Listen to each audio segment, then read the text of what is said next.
A lot of our conversation centered around a very basic personal I think we've all had it. You come across somebody that you don't know. They might look a little bit different than you do, might have a different color skin tone, might be taller or shorter. And we come up with all these rationalizations of why, I don't know if I should say hello to that person. But when we take the simple humanity of ourselves and recognize that simple humanity in others, and we step outside of that, we reject those reasons not to connect, and we say, hello, how are you? That builds. That builds from that personal relationship to a neighborhood, from a neighborhood to a city into a corporation, to a state, to a nation. You change the world by conversation. And sometimes that's not easy, right? That's not easy. So we developed a couple strategies that help us to facilitate that. But it ultimately comes to down to that, and we're just going to share a couple of those additional ideas that we had to facilitate that connection. Hello, everybody. This is like a little design of our website. I think we can do a little bit better than that. We came up with a website to illustrate the possibilities of creating a website that allows us to... Microphone. Hello. Okay, we came up with a website that allows us to illustrate. This is just a little mock website that comes up with the ability to illustrate, the ability to communicate with others. We will actually produce a website where and unlike over there, okay, I think the website that you guys were talking about was pretty much about a lot of information. Again, our website is we want to stress communication, talking to people, reaching into different neighborhoods, and really making a core change on how people think. To divert for only 60 seconds, baby. My 17-year-old son was killed in January of 18 in Bonner Hill. He was shot and killed. My son would have probably been a really good business guy, a little entrepreneur guy. I just created my own business, and I went through a lot of racial problems to get where I'm at with doing this. The Hamilton County Development Center gave me flack. I had to go through the ombudsman. And there was a guy that had some facilities who wanted me to do some sexual favors before he would help me. So, and these are real, actual facts, okay? And I'm 50 years old, okay? So, and when I go to a community or an organization that is supposed to help me, they're supposed to help me. You know, and if I have to communicate with other people that I'm not getting the help that I need, y'all in a different neighborhood, y'all should, see that these things are addressed. Okay. Again, our thing is about communication, and so again, the website would allow us to touch base with people who don't necessarily want to. There are guys that want to stay within their cultural divides and within their cultural regions, and I'm like that myself. I'm not really an outgoing, reaching to other people's cultural thing.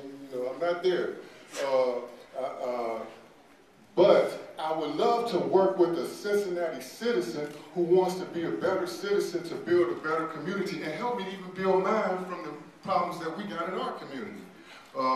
So again, the website that we want to build would allow us to have, like it says up in the corner, have a free cup of coffee or tea on us to find out where we are. We talked about like having a 52-week, because there's 52 neighborhoods. 1 week we got a traveling coffee shop or a traveling coffee van where we can just talk to people and have a communication piece with people in the areas. The 52 neighborhoods, and we want to deal with the organization events, and I'll let someone speak about this passport idea at this point in time. Yes, so we had this interesting idea to do a passport to get people around to see the neighborhoods and stuff. As well as it being virtual, we actually wanted to have a real passport. I don't know if you're all familiar with like the national parks passports or even a real passport to go outside the country, but you could get a stamp in the different neighborhoods. But our really important idea for this is the fact that we wanted the neighborhoods to participate in the development of it through the website.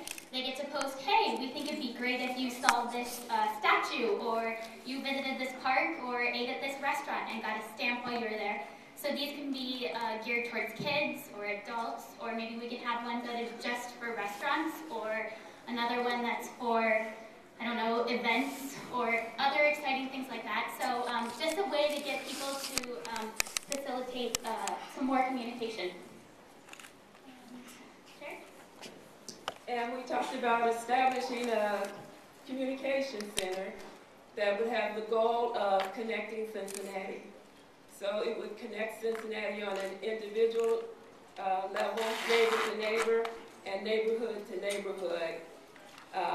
We would give everyone an opportunity to have input on the vision of connecting Cincinnati, and everyone to help implement that in a simple way as having a Hello Cincinnati Day where you say hello to someone you don't know, you've never met. We'd also have classes that would help to facilitate some of the more difficult discussions, such as between races. So, so the Communication Center would be designed to facilitate and promote connection in Cincinnati. In closing, I just want to leave you with a challenge. Our prompt said, create an epidemic, that's it, an epidemic of communication. You are a cancer cell. You have come to this meeting, this summit, to communicate with people that you might not see in your day-to-day lives. You've said hello, how are you, good morning. Don't let that end here. Go out into your neighborhoods, take that challenge of saying hello, how are you, in your day-to-day lives, and we will really see some change. Thanks. All right. Okay, we can do that. I think we have one more group, or is there more than one? I think just one more group, and then we're going to